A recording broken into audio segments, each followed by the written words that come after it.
Good evening, everyone, and welcome to the Brian Crombie Radio Hour. Mark Carney, our new Prime Minister, is in Washington today, meeting with the President of the United States, Donald Trump. And so I've got to show an interview with a gentleman that is an expert on the Canadian-U.S. border and the history of the U.S. border. And I thought that that would be a great way to put in perspective some of the conversations that are probably going to come up with the President in regards to the border. But before we turn to him, I thought I would give you my 10 points of what I think the agenda should be for the Prime Minister with Donald Trump. We'll see if it actually happens or not. First of all, I think that Donald Trump respects people that bargain hard, that are strong, that are firm in their convictions. And so I would encourage the Prime Minister to be so. Number two, there's this concept in negotiations of anchoring. And I think that once you anchor in negotiations, often your first position ends up being what you negotiate around. But that doesn't work if you're unreasonable in that anchoring. It's got to be thought of and seen as a reasonable, within reason anchor.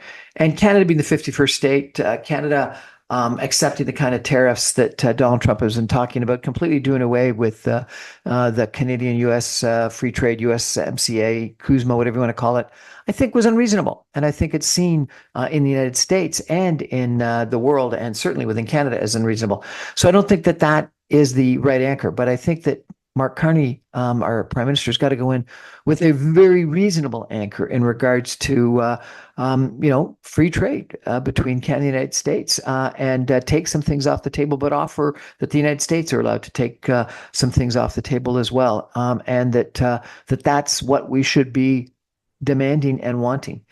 Number three, I think we need to have other options. And in any kind of negotiation, if you don't have other options, then you're dead in the water. And I think, therefore, we need to, number one, think about how we get our energy, our oil and gas to markets. And there are ways that we can increase the capacity of our current pipelines just through greater throughput. And we need to be able to talk about how we can do that, and that there are markets in Asia and elsewhere. And then number two, we need to talk about how we're going to accelerate dramatically pipeline development and LNG development on the west coast of Canada. And also that we've got markets for critical minerals, we can get them to market, and our uranium can be sent elsewhere, and that there are markets for it. So we need to have other options. Even though we're very integrated economically with the United States, we can't be reliant on them. And we need to make sure that Donald Trump is aware that we've got other options. Number four, he's got to hurt too.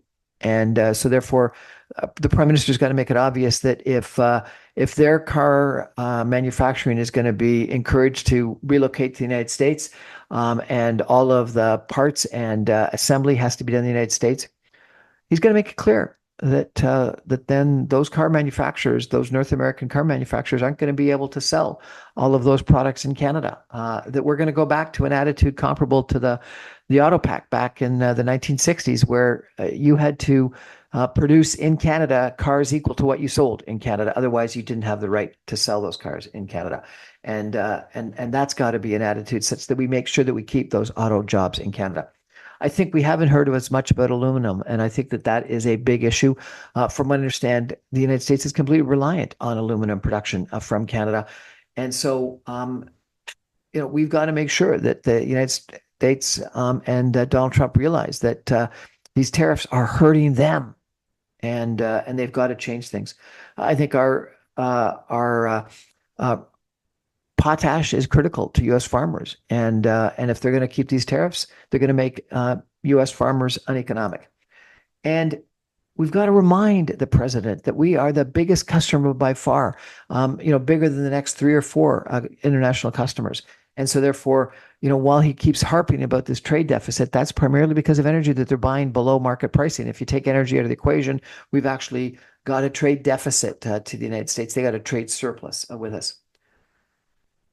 Number 6, I think we need to make sure that inflation in the United States, which is coming because of tariffs, are seen as Trump caused.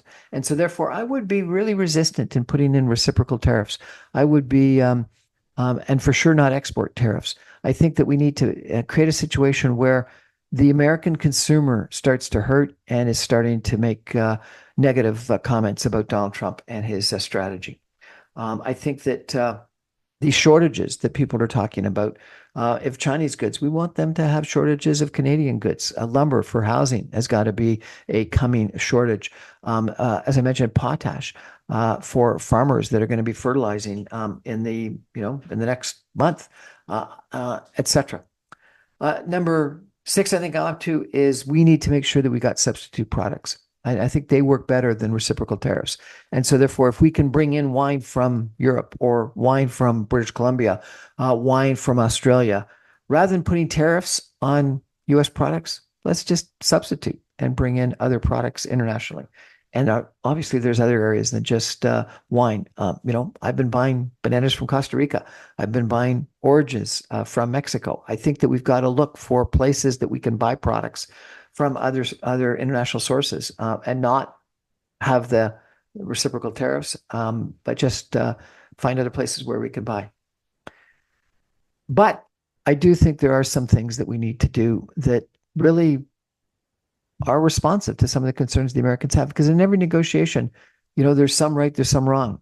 It's got to be win-win on both sides. And so when the president of the United States is clamoring that we're not spending our fair share, what we've agreed to in NATO on defense, he's right. And so I think the prime minister's got to make a commitment to get up to 2% of GDP, if not more, given the geopolitical risks in our world today of spending in Canada on military, on defense. I think, though, that he's got to say we're going to spend it on things that are made in Canada or partially made in Canada, and not necessarily bought all in the United States. I think we need to have a stronger border. And as he mentioned in his speech, this is maybe for fentanyl, which I don't think is a big issue, but it's also for guns that are coming from the U.S. into Canada. And it's also for immigrants and migrants that are coming from the U.S. into Canada. So I think that we need to be commenting about how we're strengthening the border, but it's got to be two ways. And frankly, I'm more worried about things coming from the United States into Canada than I am fentanyl going from Canada to the United States, which I don't think is a big issue. And I do think we need to tighten immigration. I think that the United States is worried that people are coming into Canada and then going into the United States. And we've got to make sure that we are bringing into Canada and allowing into Canada people that aren't necessarily concerns to the United States. And we need to ensure that we've got the kind of tight immigration, not restricting immigration to zero, not shipping migrants out of the country like the United States is talking about, but just that, people aren't using Canada as a backdoor way into the United States.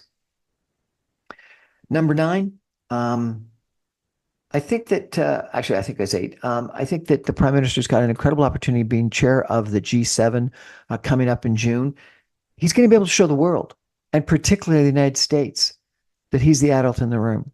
This is a unique opportunity coming within, 2 months, a month and a bit of him becoming prime minister, to really exhibit to the world that free trade, that respect for the rule of law, respect for the WTO and NAFTA, NATO, etc., that have really made the world a far better place in the last 80 years, are things that he and hopefully Britain, France, Germany, Japan, etc., stand up for, and that the Americans are the outlier. And the G7 is going to be an incredible opportunity to do so. And inviting Zelensky to come, I think, was brilliant. Number 9 and number 10, I think, are that Team Canada and unity ends up being the most important. And in this regard, I really hope that Pierre Poilievre, that the NDP or Jagmeet Singh or whoever's in control, and even not Lucien Bouchard, I apologize, the Bloc Québécois, the premiers of the different provinces, including Daniel Smith, including Quebec, including Saskatchewan, really put on, as the Prime Minister talked about, the Canadian jersey. Because if we show weakness, if we go into these negotiations with any kind of weakness, the President of the United States will exploit it. Which brings me to the last one, number 10, which is Canadian unity. I think we've got, all of us, a role to play in this. We need to buy Canadian. We need to stand with our Prime Minister, whether we voted for him or not. We need to encourage our premiers to stand with the Prime Minister. We need to have a Team Canada attitude, not just in the federal government, in the provincial governments, but in the population of Canada. So that's my agenda for what I think that our Prime Minister needs to do, and frankly, we need to do as we enter probably the most important negotiations, the most important dispute that Canada's been in a long time. So now we're going to turn after a break to a really interesting conversation about the history of the Canada-US border, how it was created, why it was created, is it an artificial line? And then we're going to end the show with I think something that's critically important, which is an appeal to support for healthcare workers and the celebration of Nursing Week. Thanks. We're going to be back in just 2 minutes. The Brian Crombie Radio Hour.